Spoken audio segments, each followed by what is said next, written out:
जो ताकतें, जो नेता संविधान का दुरुपयोग कर कर ऐसे संत, ऐसे हितैषी को समाज से दूर करके पैरेलल संविधान का गला घोंट रहे हैं, उनको मैं कुछ क्लू देना चाहता हूं। काफी लोग हमारे देश के नेता नरेंद्र दामोदर दास मोदी जी को तानाशाह बोल देते हैं, जबकि कितनी गलत बात है। तानाशाह तो हिटलर को बोला जाता था। आज भारत देश में मात्र सुभाष चंद्र बोस को छोड़कर कोई भी ऐसा नेता नहीं है अभी तक कि जिसने इतनी बड़ी हिम्मत की हो। किसी भी हालत में हम समझौता नहीं करेंगे। अब ये कहां से समझौता करके बैठे हुए हैं, इनकी आंखों के सामने सब कुछ स्पष्ट है।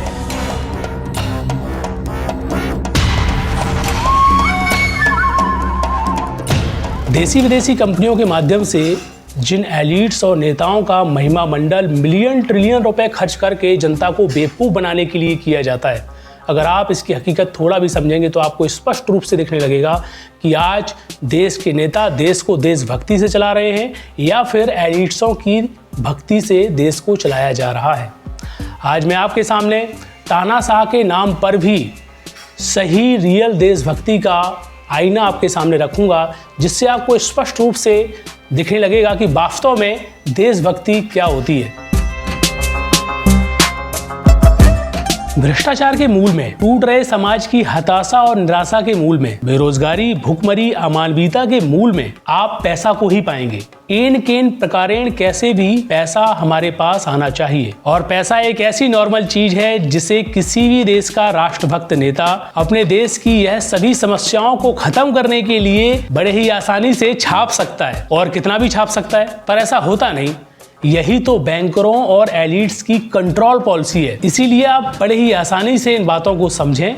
जो भी व्यक्ति सत्ता में बैठा हुआ है, वो भले ही आपको भगवान राम का मंत्र बांट रहा हो, या आपके सपने में आकर दूध की नदियां बहा रहा हो, या आपके हित में ऐसी बातें कर रहा हो कि हम डूब मर रहे हैं आपके हित के लिए, या आपके जीवन को सुधारने के लिए सदन में बड़े भारी भारी स्याफा किए जा रहे हों। मेरी भ्रष्टाचार के खिलाफ लड़ाई चलती रही। जिसने देश को लूटा है उनको लौटाना पड़ेगा। जिन्होंने देश को लूटा है उनको लौटाना पड़ेगा।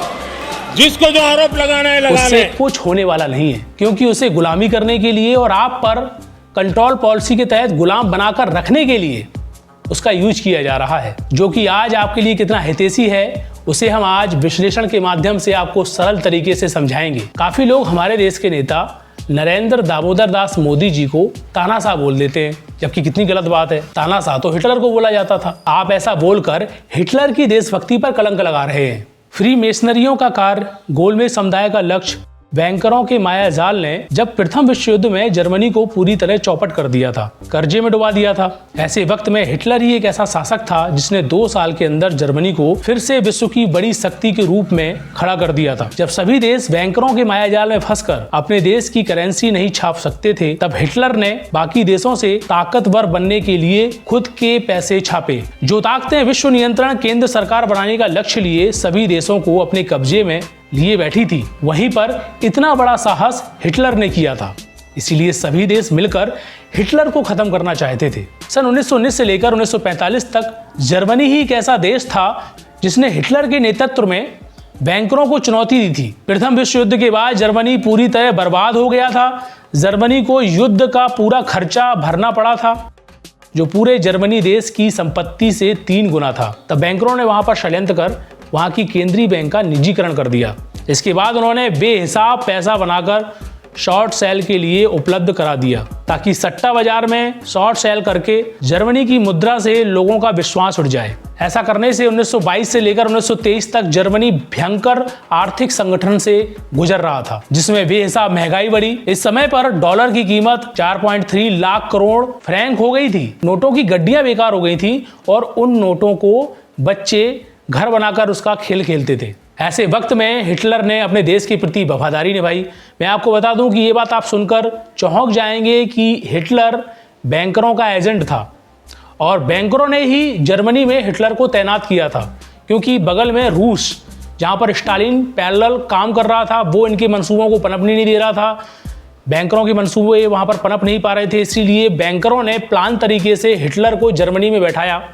उनको ये उम्मीद थी कि ये हिटलर हमारे लिए काम करेगा, लेकिन ऐसे वक्त में हिटलर की देशभक्ति जाग जाती है और वो अपने देश के प्रति वफादार हो जाता है। और ऐसी विकट परिस्थिति में जहाँ प्रथम विश्व युद्ध में सारे देश तहस नहस हो गए थे, कई देशों की अर्थव्यवस्था पूरी तरह चरमरा गई थी, ऐसे वक्त में हिटलर ने ठोस निर्णय लिया कि मैं अपने देश में खुद अपनी करेंसी छापूंगा।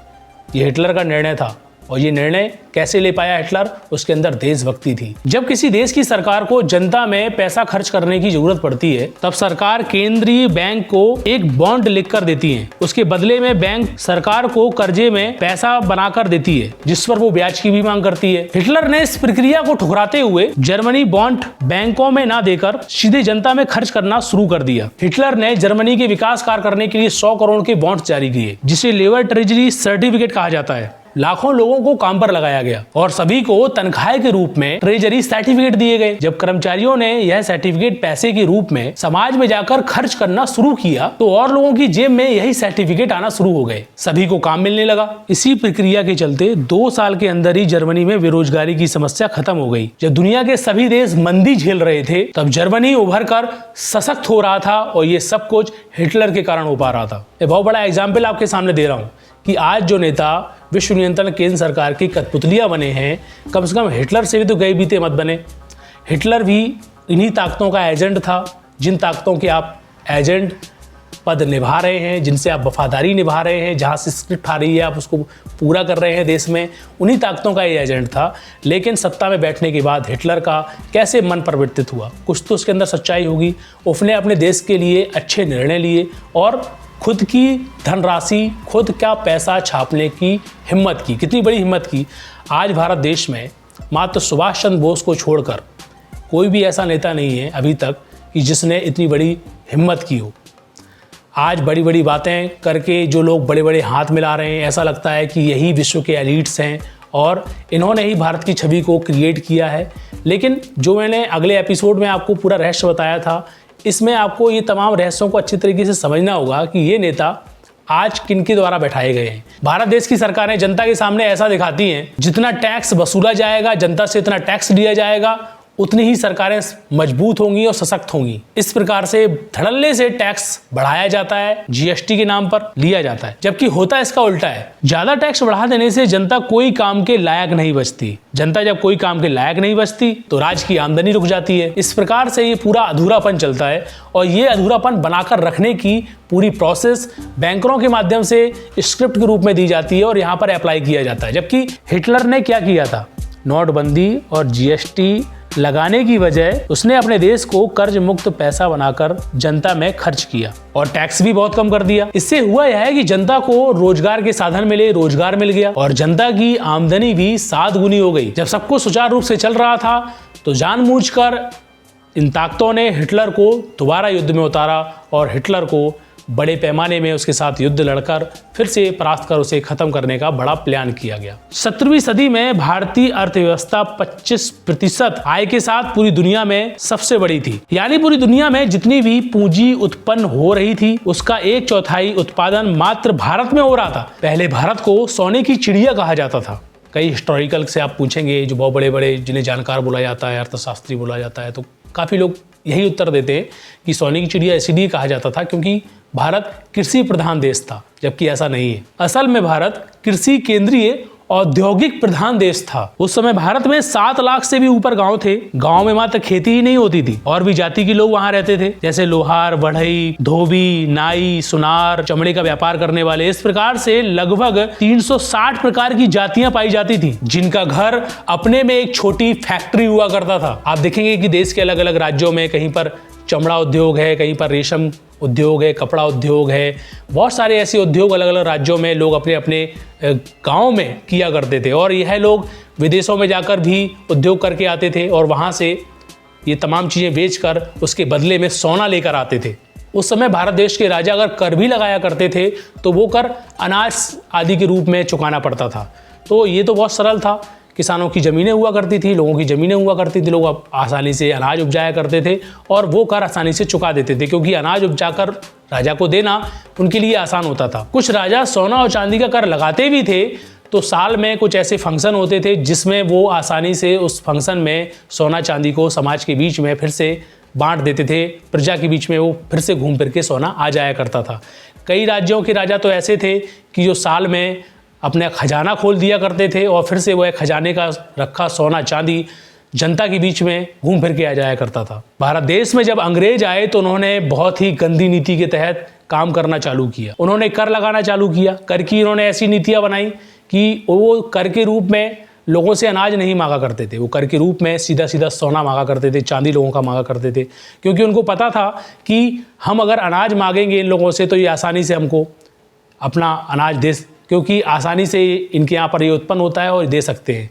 लेकिन यह लोग जो बेचकर जो सोना विदेश से लेकर आए हैं भारत देश में, वो सोना हमको चाहिए, तो कर के रूप में सोना और चांदी को लिया जाता था। इस प्रकार से अंग्रेज लोग बड़े पैमाने में यहाँ से सोना सीधा सीधा लूट कर ले गए। अब यहाँ पर मैं बहुत पॉइंट की बात बता रहा हूँ कि ये जो तमाम प्रक्रियाएं चल रही थी, यहाँ लूटमारी मची हुई थी, बैंकर्स का यहाँ पर सब मुद्दा देखा जा रहा था। तो उस समय सबसे बड़े देशभक्त और देश के हित में बड़े पैमाने में सोचने वाले ऐसे सुभाष चंद्र बोस का नाम सामने आता है। और सुभाष चंद्र बोस को 1940 में अंग्रेजों के माध्यम से हाउस अरेस्ट कर लिया गया था। लेकिन सुभाष चंद्र बोस इतने तेज तर्राट थे कि उन्होंने अपना भेष बदलकर वहाँ से वो निकल गए और वो उनका लक्ष्य था कि जर्मनी की ओर जाना।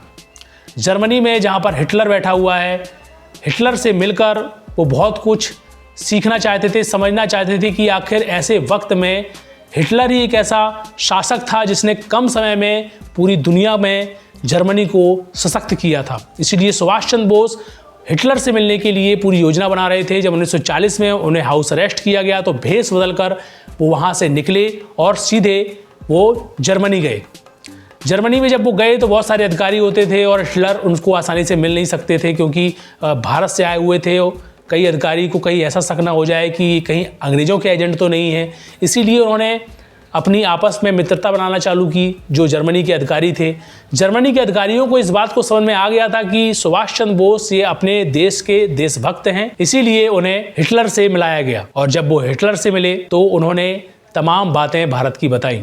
हिटलर से मिलने के बाद नेता सुभाष चंद्र बोस को यह अच्छे तरीके से समझ में आ गया था कि हिटलर की ताकत असल में उसकी पैसा बनाने की शक्ति में छिपा हुआ है। इसीलिए जब नेता सुभाष चंद्र बोस ने आजाद हिंद फौज का नेतृत्व किया, सबसे पहले बैंक ऑफ इंडिपेंडेंस बनाकर अपनी स्वतंत्र सरकार में उन्होंने खुद की करेंसी छापी। खुद का पैसा बनाने के बल पर आजाद हिंद फौज का बल इतना बढ़ गया था कि उनके अंदर अंग्रेजी साम्राज्य को चुनौती देने तक की ताकत आ गई थी। और उसके बाद आपने देखा होगा कि अंग्रेज लोगों को सबसे बड़ा डर था जिस तरीके से जर्मनी से जब वो लौट कर आ रहे थे और भारत की ओर जब वो अपनी फौज लेकर आ रहे थे, अपनी खुद की करेंसी लेकर आ रहे थे, तब उन्होंने अंग्रेज लोगों के छक्के छुड़ा दिए। और अंग्रेज लोगों का भागने का सबसे बड़ा कारण सुभाष चंद्र बोस भी रहे हैं।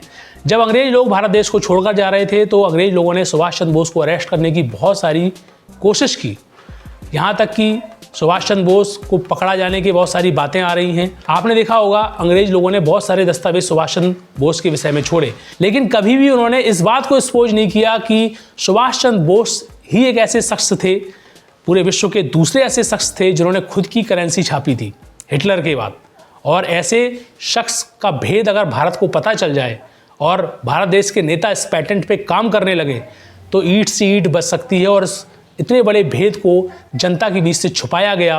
और सुभाष चंद्र बोस के तमाम तथ्यों में बात तो की जाती है कि उन्होंने आज़ाद हिंद फौज की स्थापना की वगैरह वगैरह, लेकिन ये बात नहीं की जाती है कि सुभाष चंद्र बोस एक ऐसे नेता थे जिन्होंने अपनी खुद की करेंसी छापी थी।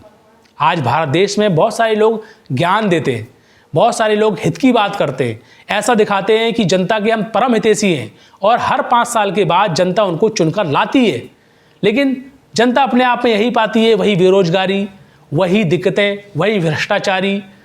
लोग सुखपूर्वक अपना जीवन यापन करना चाहते हैं। जो टैक्स देते हैं सरकार को कि वही टैक्स घूम फिर कर हमारे पास आए, लेकिन ऐसा होता नहीं है कि वास्तव में जनता से जनता के लिए प्रोसेस हो रही है। नहीं, 5 साल के बाद फिर से नेता को चयनित किया जाता है, लेकिन जनता को ये पता नहीं होता है कि ये जो नेता बैठाए जाते हैं, ये एजेंडा कंट्रीब्यूटर कैसे बैठाए जाते हैं, इनके पीछे किन ताकतों का हाथ होता है। और जो नेता इनके अकॉर्डिंग नहीं चलते, जिन ताकतों के अकॉर्डिंग, उनको आसानी से साइड कर दिया जाता है। यानी सत्ता में लॉन्ग टाइम वही नेता टिक पाते हैं जो इनके अकॉर्डिंग काम करते हैं। वफादार नेता बहुत ही कम, यानी कि आप ये समझ लीजिए कि हिटलर वफादार था, अपने देश के प्रति वफादार हुआ। ऐसे बहुत सारे लोग जो एजेंट थे, बाद में उनकी देशभक्ति जागृत हो जाती है। हिटलर की जागृत हुई, लेकिन हिटलर बैंकरों के तमाम मायाजाल को समझ रहा था, मूल को समझ रहा था कि आखिर पूरे विश्व को ये लोग कैसे कंट्रोल कर रहे हैं पैसा के कारण। इसीलिए हिटलर ने पुरुषार्थ करके अपनी खुद की करेंसी छापी और इनको साइड कर दिया। लेकिन 2 साल के बाद, 3 साल के बाद आप देखेंगे कि इन ताकतों ने मिलकर हिटलर को ही साइड कर दिया। भारत देश में सुभाष चंद्र बोस भी यही काम करना चाहते थे, लेकिन सुभाष चंद्र बोस को साइड कर दिया।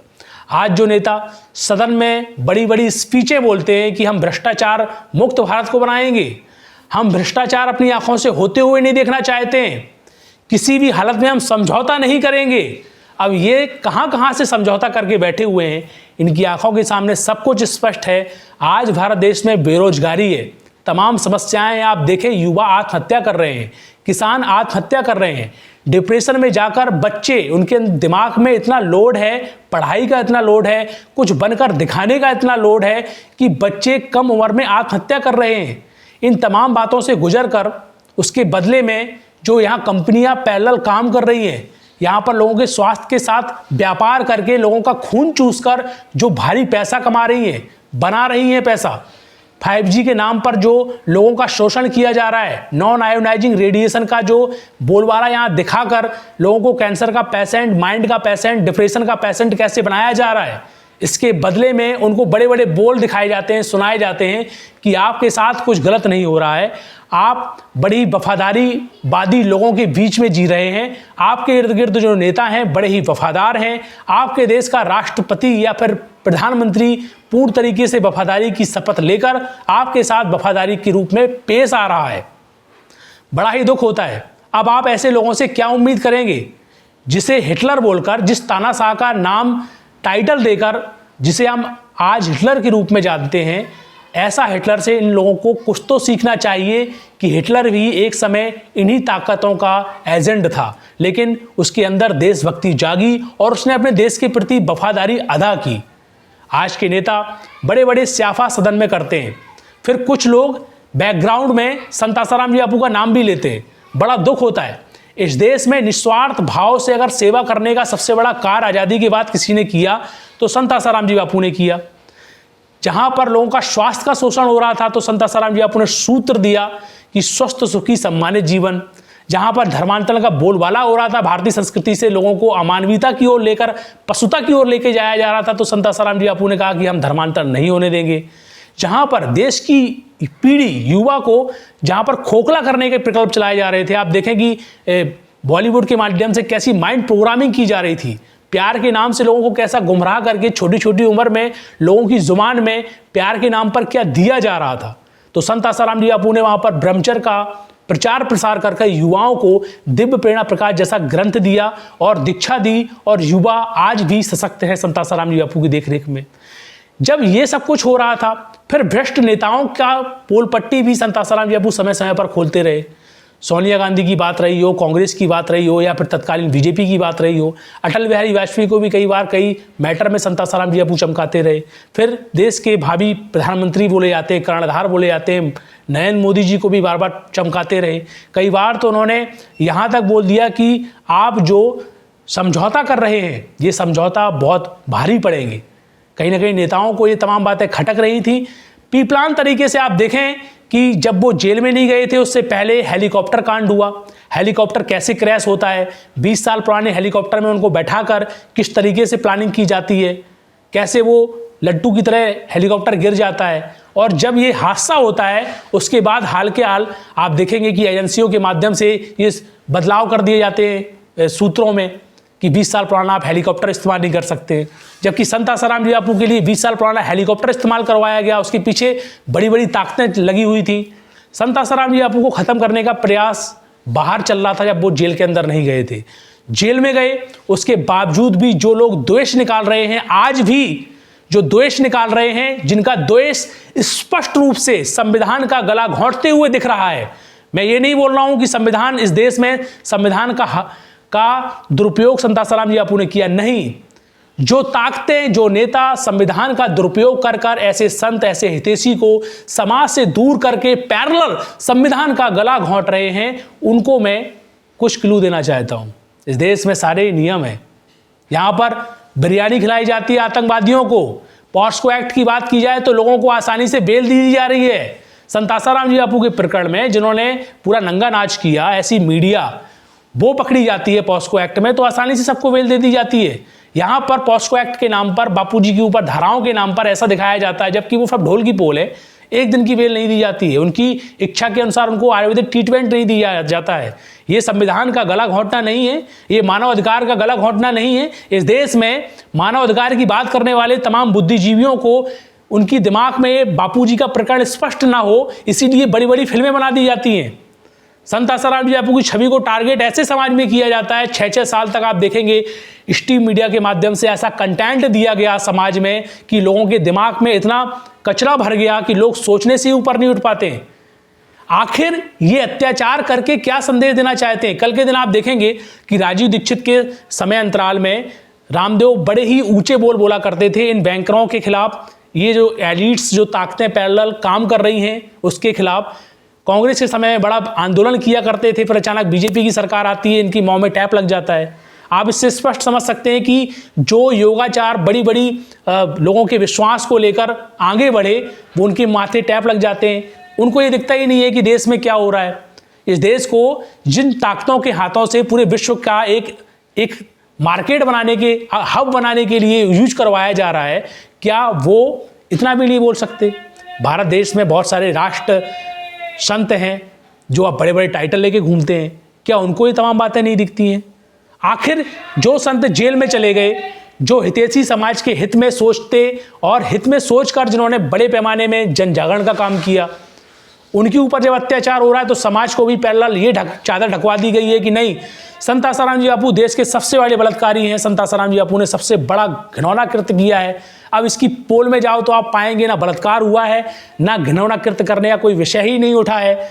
फिर ऐसा क्यों? स्ट्रीम मीडिया के माध्यम से इनके पास कौन सी ऐसी ताकतें आती हैं कि फिल्में बना डालते हैं ये लोग? कितना आश्चर्य है। और इस देश में, सदन में, कितनी ऊंची आवाज में इस देश के प्रधानमंत्री आसानी से कितनी बड़ी बात बोलते हैं कि हम बख्शेंगे नहीं, और पीछे से इनके जो खास विधायक वगैरह रहते हैं वो आवाज़ें निकालते हैं संत आसाराम जी बापू की। ये सबसे बड़ा दृश्य आप अपनी आंखों से देखें कि कितना बड़ा अत्याचार खुलेआम इस देश में हो रहा है। और मैंने आज ये तमाम बातें आपके सामने इसीलिए रखी कि ये जो ताकतें पैरेलल काम कर रही हैं, अपना हितैषीपना, अपना अपनत्व, सपने में हम आकर आपके दूध की धारा बहा देंगे, आपके लिए डूब डूब के मर मिटेंगे, ऐसे जो बोल रहे हैं वो कितने पानी में है। और तानाशाह कई लोग बोलते हैं, मैं नहीं बोलूंगा कि मोदी जी तानाशाह हैं, मैं एक तानाशाह का ही एग्जाम्पल आपके सामने रखूंगा कि हिटलर भी एजेंट था इन्हीं ताकतों का, लेकिन जब वो सत्ता में आया तो कुछ उसके विशेष सतोगुण ऐसे कार्य रहे होंगे कि उसको लगा कि मुझे अपने देश के प्रति वफादार होना है, मेरे देश के प्रति जो हितैषी लोग हैं उनके साथ पैरेलल हाथ पे हाथ रखकर काम करना है। तभी आप देखेंगे कि हिटलर ने भारतीय संस्कृति के तमाम चिन्हों को यूज किया। भारतीय संस्कृति में जो तमाम बातें आती हैं कि स्ट्रिक्ट रहना, समझौता नहीं करना, अपनी दैनिक क्रिया को मजबूत बनाना, अपने विचारों में पॉजिटिविटी लाना, ये तमाम ज्ञान उसने भारतीय संस्कृति से सीखा, अपने देश के प्रति वफादार हुआ और उसने प्रथम विश्व युद्ध के बाद जर्मनी को 2 साल में खड़ा किया, सशक्त बना दिया और लोहा लिया जिन ताकतों से उसने परवाह नहीं की। तो आज जो नेता बड़ी बड़ी उपाधियां लेकर घूम रहे हैं कि मेरी पत्नी नहीं है, मेरे आगे पीछे बच्चे नहीं हैं। लोग पहले सोचा करते थे जिनकी पत्नियां होती हैं, जिनके बच्चे होते हैं, वो कहीं ना कहीं परिवारवाद में फंस जाते हैं। अब यहाँ पर तो कोई परिवारवाद है नहीं, सिंगल बॉडी है। चलो ठीक है, उन्होंने शादी की थी और सुब्रमण्यम स्वामी बोलते हैं, स्टेटमेंट देते हैं कि उन्होंने उसको पत्नी को साइड कर दिया। कोई नहीं, देश के हित में अगर आप ये भी कर रहे हैं तो समाज स्वीकारने को तैयार भी है, लेकिन आप अकेले होकर भी इन ताकतों से क्या लोहा नहीं ले सकते? इस देश में आप खुलेआम नोटबंदी की बात कर देते हैं, इस देश में आप one earth, one religion, one फार्मूले के तहत काम कर रहे हैं। डिजिटलाइजेशन के नाम पर आप क्या क्या कंट्रोल पॉलिसी में लोगों के साथ काम कर रहे हैं और करवा रहे हैं। तो क्या आपके देश के प्रति, आपके हितैषियों के प्रति क्या ये भावनाएं नहीं जागती? मैं किसी का विरोध नहीं कर रहा हूं, मैं यहां पर आपको स्पष्ट कर दूं, मैं एक पत्रकार हूं। पत्रकार के नाते हर चीज को पारदर्शिता के साथ आपके सामने रखूंगा। मैं किसी की आलोचना नहीं कर रहा हूं, लेकिन एक आईना आपको दिखा रहा हूं। ये वो आईना है जिसे आप देखकर महसूस कर सकते हैं कि आज कौन किस पानी में है। जो ताकतें आवाज नहीं उठा सकती अपने हितैषियों के लिए, जो लोग आवाज नहीं उठा सकते अपने हितैषियों के लिए, वो आखिर कितने पानी में है। इन तमाम बातों को सोचना होगा, समझना होगा। आगे हम आपको बहुत सारे विश्लेषण इसी पैरेलल में देंगे। हम बताएंगे आपको कि जैसे हिटलर ईमानदार रहा, उसने अपने देश के प्रति काम किया, बैंकरों ने कैसे उसको दबोचा। आज भारत देश में आज़ादी के बाद कैसे पूरे विश्व को कंट्रोल करने के तहत भारत को भी कंट्रोल करने के साथ साथ कैसे नेताओं को खड़ा किया गया और आज भी नेताओं को कैसे खड़ा किया जा रहा है, उस पर भी हम सीरीज बनाएंगे। वीडियो लंबा हो जाएगा, इसीलिए आज के लिए इतना ही। फिर मिलेंगे नई जानकारी के साथ। अब हमें दीजिए इजाजत। नमस्कार।